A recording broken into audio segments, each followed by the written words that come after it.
बातम्यांचा बुलंद आवाज महा 24 तास.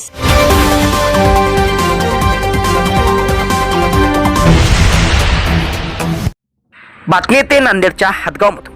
हदगाव तालुक्यातील मौजे कवाना येथे माजी आमदार माधवराव पाटील जवळगावकर यांच्या हस्ते राज्यस्तरीय कबड्डीच्या सामन्याचे उद्घाटन सोहळा संपन्न. श्री संत नंदी महाराज देवस्थानला निधी मोठ्या प्रमाणात उपलब्ध करून देऊ माजी आमदार माधवराव पाटील जवळगावकर. श्री संत नंदी महाराज पुण्यतिथीनिमित्त कवाना येथे दरवर्षी यात्रा भरत असते. या यात्रेमध्ये यावर्षी राज्यस्तरीय कबड्डीचे सामन्याचे आयोजन करण्यात आले होते. राज्यस्तरीय कबड्डी सामन्याचे उद्घाटन माजी आमदार माधवराव पाटील जवळगावकर यांच्या हस्ते करण्यात आले. माजी आमदार माधवराव पाटील जवळगावकर यांच्या वतीने 21,111 रुपयाचे बक्षीस सुद्धा ठेवण्यात आले होते. या राज्यस्तरीय कबड्डी स्पर्धेत नांदेड, हिंगोली, परभणी, यवतमाळ जिल्ह्यातून सुद्धा कबड्डीच्या संघाने भाग घेतला होता. माजी आमदार माधवराव पाटील जवळगावकर यांच्या देवस्थानच्या वतीने भव्य सत्कार सुद्धा करण्यात आला. त्यावेळी हदगाव हिमायतनगर मतदारसंघातील काँग्रेसचे पदाधिकारी, कार्यकर्ते मात्र मोठ्या संख्येने उपस्थित झाले होते. महा 24 तास न्यूजसाठी महेंद्र धोंगडे, हदगाव.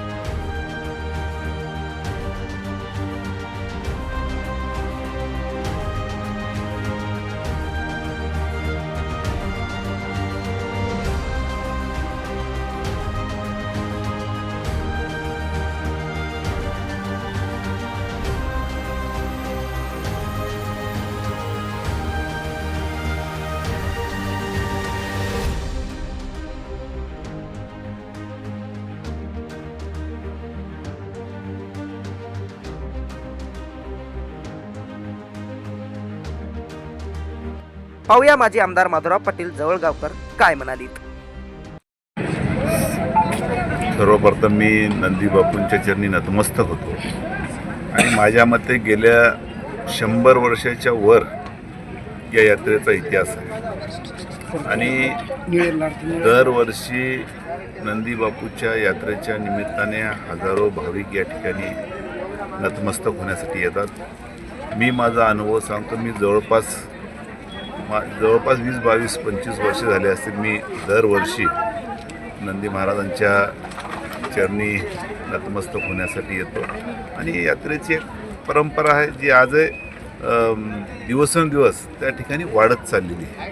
आणि माझ्या माहितीप्रमाणे नंदी बापूंचे हे मूळ त्यांचं समाधीस्थळ आणि याच्यानंतर सुद्धा भाविकांनी बऱ्याच ठिकाणी 4-5 ठिकाणी नंदी बापूंचं या ठिकाणी त्यामध्ये त्याला उपपीठसुद्धा या ठिकाणी स्थापना झालेली आहे. असं एक जागृत देवस्थान नंदी महाराजांचं या ठिकाणी. मी 2009ला आमदार असते वेळेस नंदी महाराज देवस्थानला तीर्थक्षेत्राचा दर्जा मिळाला. त्यावेळेससुद्धा कवान्याला येण्यासाठी बरेचशाहून रस्ता नव्हता. तो रस्तासुद्धा मी माझ्या त्या काळामध्ये करून दिला. त्याच्यानंतर जिल्हा परिषदच्या अध्यक्षा म्हणून ज्यावेळेस माझ्या मातोश्री त्या ठिकाणी अध्यक्ष म्हणून त्या ठिकाणी जिल्हा परिषदेवर विराजमान झाल्यात, त्यावेळेस आम्ही या तीर्थक्षेत्राच्याच त्या हेडमधून मंदिराचं जो काही तुम्हाला आता समोरचं जे गाभाऱ्याच्या समोरचं सभागृह आहे हे आम्ही त्या ठिकाणी जिल्हा परिषदेच्या माध्यमातून घेतलं आणि त्याला ते आम्ही पूर्ण केलं. बाजूचं जे सभागृह आहे कैलासवासी राजू सातोसाहेब यांच्या निधीतून त्या ठिकाणी केलेलं आहे.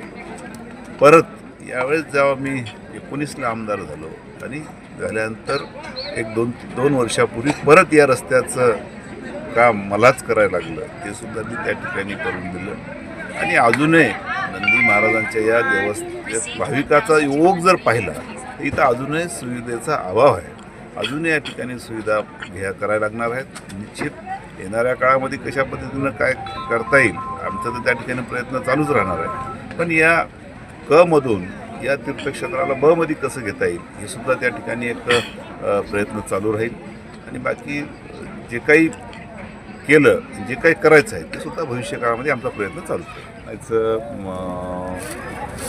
आमसभा घेणं हे आमसभा ग्रामीण भागातील गावामधल्या ज्या काही अडचणी आहेत त्या अडचणी त्या गावचे जे लोकप्रतिनिधी म्हणून त्या ठिकाणी सरपंच असतो किंवा गावातली एखादी ग्रामपंचायतची बॉडी असेल, यांच्या माध्यमातून आपल्या गावामध्ये काय समस्या आहेत हे समस्या जाणून घेणे आणि त्या समस्यावर कसं त्या ठिकाणी तोडगा काढता येईल, त्या समस्या आपल्याला पूर्णत्व कसं नेता येईल त्यासाठी प्रयत्न केला पाहिजे. आमसभा त्यालाच म्हणतात. आमसभेमधून आम जनतेचं काय समस्या आहेत हे जाणून घेतल्या पाहिजे.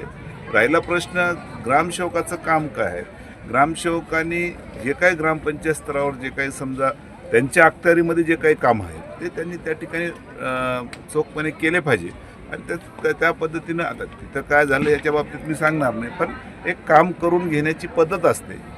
आम्ही ज्या 10 वर्ष त्या ठिकाणी आमदार म्हणून होतो त्या ठिकाणी कुणीही तुम्ही सरपंचाला विचारा की एखाद्या तुमच्या ग्रामसेवकाला किंवा अधिकाऱ्याला विचारा, त्या ठिकाणी व्यवस्थितरित्या आम्ही त्या ग्रामसभा आमसभा पार पाडत गेलो आणि त्या ठिकाणी जे काही समस्या आहेत त्याच्यामधून निराकरण करत गेलो. ठीक आहे, मी म्हणणार नाही त्या ठिकाणी 100 समस्या असतील पूर्ण सुटल्या असतील, पण ज्या काही समस्या आहेत त्या सोडण्याचा प्रयत्न केला. ज्या समस्या त्या ठिकाणी सुटल्या नसतील त्याच्यावर कसा मार्ग काढता येईल हे आजसुद्धा, कारण हे करत असताना पदाधिकारी अधिकारी याचा समन्वय राहिला पाहिजे, तरच त्या ठिकाणी ते गाडा पुढे ढकलला जातो आणि हे आम्ही गेले 10-15 वर्षांहून करत आलो आणि त्याच पद्धतीनं त्याच्यामधून समस्या सुटल्या पाहिजे एवढंच मला वाटतं. राज्यस्तरीय कबड्डीचं आपल्या मार्फत उद्घाटन झालं. काय खेळाडूंना शुभेच्छा आहेत माझ्या. खेळाडूंना या ठिकाणी कारण कुठलाही खेळ असो, खेळामध्ये प्रत्येकाने भाग घेतला म्हणजे कोणाला कबड्डीची आवड असते, कोणाला कुस्तीची आवड असते, कोणाला क्रिकेटची आवड असते. कारण ह्या युवकांनी खेळाडूमध्ये कुठल्या खेळाचं त्या ठिकाणी त्याला काय म्हणतो त्याला आवड राहिली पाहिजे. कारण एक तर खेळाच्या माध्यमातून प्रसिद्धी मिळते, खेळाच्या माध्यमातून शरीरदृष्टी चांगली राहते, आरोग्यही चांगलं राहते आणि खेळामधून एक आपलं त्या ठिकाणी हदगाव तालुक्यातली, आता मी हदगावचा म्हणून हदगाव तालुक्यातली एखादी टीम जर जिल्ह्यामध्ये आली तर त्याचं मला त्या ठिकाणी अभिमानच वाटेल. म्हणून प्रत्येक खेळाडूंनी जिद्द ठेवावी आणि आपल्या खेळाचं त्या ठिकाणी खेळामधून एक चांगलं प्रदर्शन त्या ठिकाणी दाखवावे हेच आणि त्यांना त्यांच्या भावी आयुष्यासाठी शुभेच्छा. धन्यवाद.